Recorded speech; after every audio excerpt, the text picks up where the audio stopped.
Hello and welcome back to How to Tutorials. In today's video, I'll be showing you how to add notes on Messenger. Similar to Instagram notes, Meta has added the same feature on Facebook Messenger. So instead of sharing thoughts through posts, you can simply add text over the chats. To get started, let's jump right in. First things first, make sure you've got the latest Facebook Messenger version installed on your device. For that, go to Play Store, type in Messenger and search.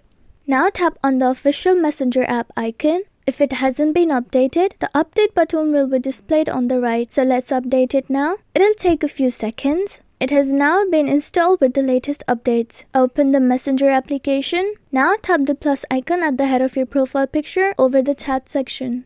Now type in your thoughts or anything that you may want to share publicly to your friends and followers.